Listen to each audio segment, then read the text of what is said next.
the President, Vice President, many governors. Good conversation. The call lasted over an hour. The President was very complimentary about what governors are doing around the country. Good, candid discussion. We continue to hear from people in Ohio, and continue to hear from elected officials. We have some things orders that we're issuing today that Dr. Acton will be issuing. The following will all be closed as a business closed today. Our fitness centers and our gyms, bowling alleys, public rec centers, movie theaters, most of them are already closed, indoor water parks, indoor trampoline parks. So they will all close under an order. The Department of Health, Dr. Acton, has a close of business today.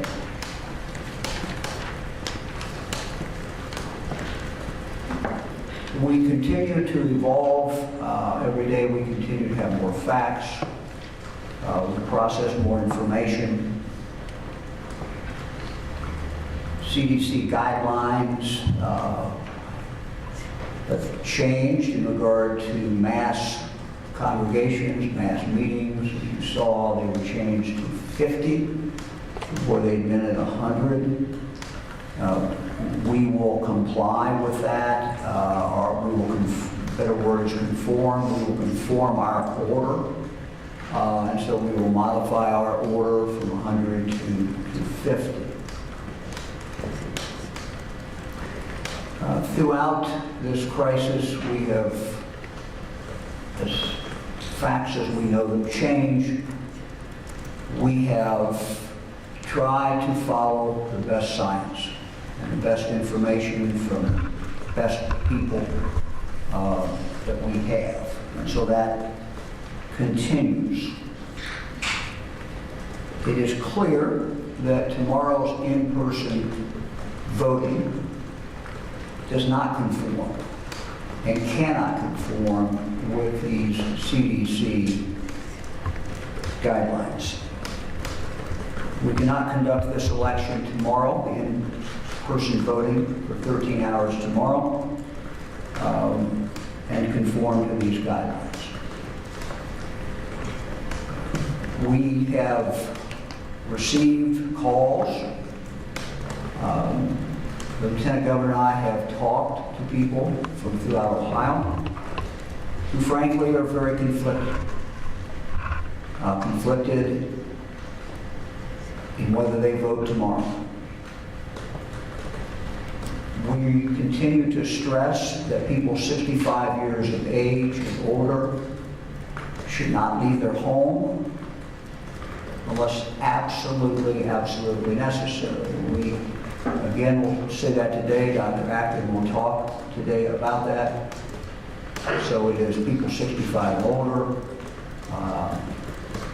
also people who have any kind of medical, they're compromised medically. We know from what we have seen in other countries, and the data that best available data we have, that they are certainly most at risk. These individuals are conflicted, and it's not just those 65 years of age. There's women who are pregnant. There's people who are compromised medically.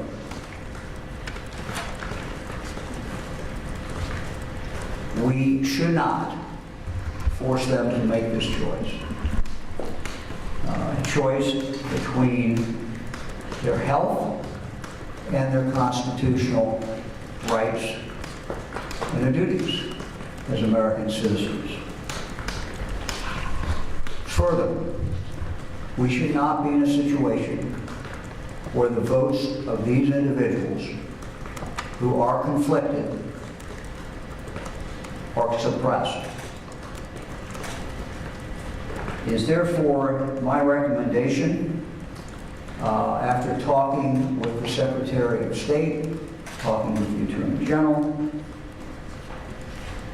talking with the Lieutenant Governor, that voting be extended until June 2nd, that no in-person voting occur today, but rather that in-person voting occur on June 2nd, but between now and then, that absentee ballot voting be permitted.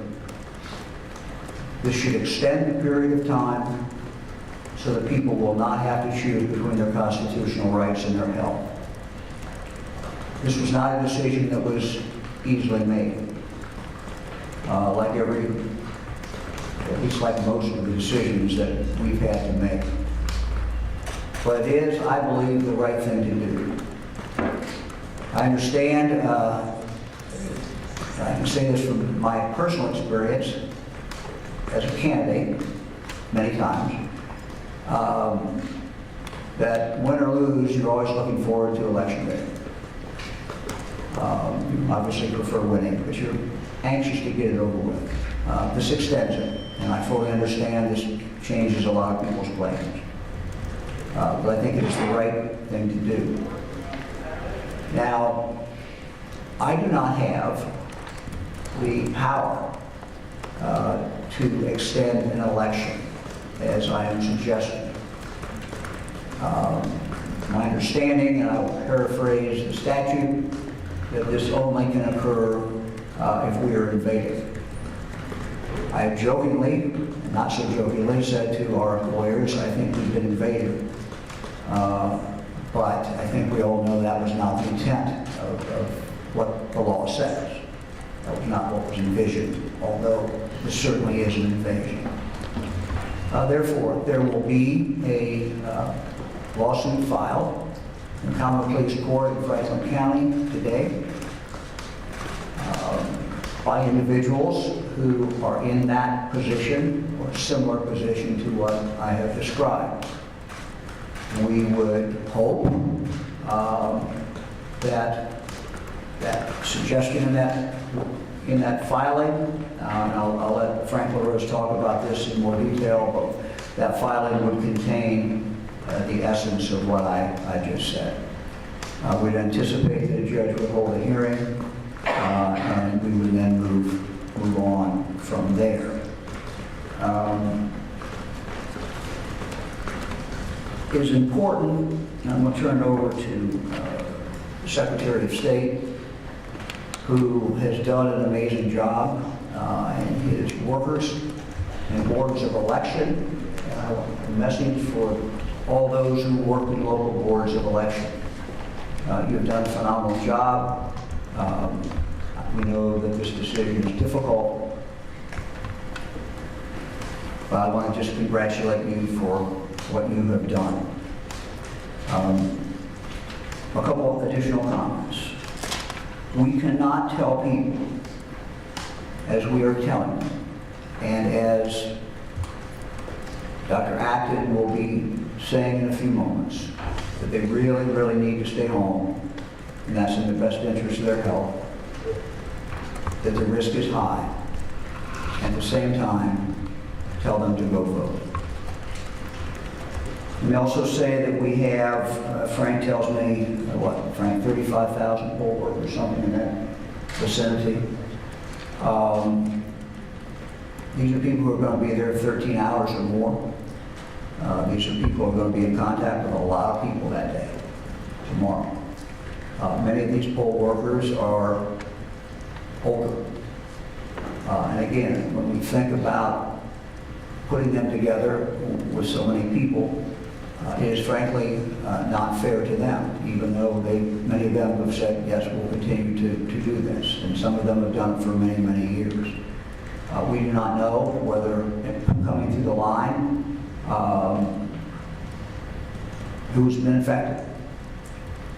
Conversely, we don't know if any of the poll workers have been infected, because this is a situation where the evidence shows that people And Dr. Acton talked about this yesterday when she went back and looked at the dates of the people when the onset first occurred. And there's a long, and then you go back even further than that when they were infected. So there's a period of time when some people don't know they're infected, and some people don't really know it at all. Again, these people are carriers and may not know that. I believe that while this decision is a tough decision, and it's a decision that I'm sure many people may say was the wrong decision, I think when we look back on this, we're going to be glad we did this. The rights of voters are preserved. Each voter will be given an ample opportunity to vote. The votes that have already been cast have been cast. And Frank can talk about this, but my understanding is they're just not counted. They're there. They'll stay there, frozen. And then the voting for others will be able to be continued. So let me now introduce Frank LaRose, who he and his team have just done a phenomenal job all the way through. Frank. Thank you, Governor. Thank you, Lieutenant Governor. Thank you, Dr. Acton. Suspending in-person voting is a serious matter, and we have tried to do everything we could to avoid that. All along, we have taken our advice from the public health professionals, and obviously this situation has evolved quickly in the last few days. The advice over the last week had been clear. It would be safe for both poll workers and for voters to come out to vote on Tuesday. We were proceeding on that course. I can tell you that many thousands of very dedicated Ohioans were working hard to make that happen. And I just want to say thank you to them for their patriotism and for their dedication. Sometimes we take it maybe for granted when elections happen. It's just sort of this ubiquitous thing that happens a couple times a year, but a lot of work goes into conducting an election. And by the way, it's a thoroughly bipartisan process. This is an opportunity for Ohioans to come together as Republicans and Democrats and do this really tough work of running elections. Over the last couple of days, we've seen the best of Ohio on display as over 2,500 patriotic Ohioans were stepping up and volunteering to be poll workers. They were being trained over the weekends. The boards of elections were working on getting all the materials and supplies out to the polling locations to make sure that we could conduct a safe election. But of course, now the advice of our public health officials has evolved with this public health emergency. And we know that it would not be safe. And there is only one thing in my mind more important than a free and fair election, and that is the health and safety of our fellow Ohioans. Health and safety of our fellow Ohioans is not negotiable. Obviously, we can't stand here and tell people over 65 that they should stay at home and at the same time tell Ohioans that they should come out to vote. And as the governor mentioned, the power to suspend an election, the power to delay an election is not one that we have. It rests with the legislature, with the courts. The decision that I made is to get recommendations ready, anticipating that there would be a lawsuit as a result of this. I will be directing my attorney, the Ohio Attorney General Dave Yost, to not contest that lawsuit. But we will be submitting to the court for their consideration our recommendation. And as the governor mentioned, that recommendation is that there be no in-person voting tomorrow, that the boards of elections continue to receive absentee ballots, though, and that Election Day be postponed until June 2nd. During the intervening several weeks between now and then, we will continue to allow people to request and submit vote by mail absentee ballots. Again, this is in the best interest of Ohioans and in the safety of Ohioans, and my heart goes out to those many elections officials that have worked hard to make this happen, and to those candidates and their families who have worked hard, but this is the right decision. I hope and anticipate that the judge will agree with us, but we'll be submitting that to the judge's consideration this afternoon. Thank you.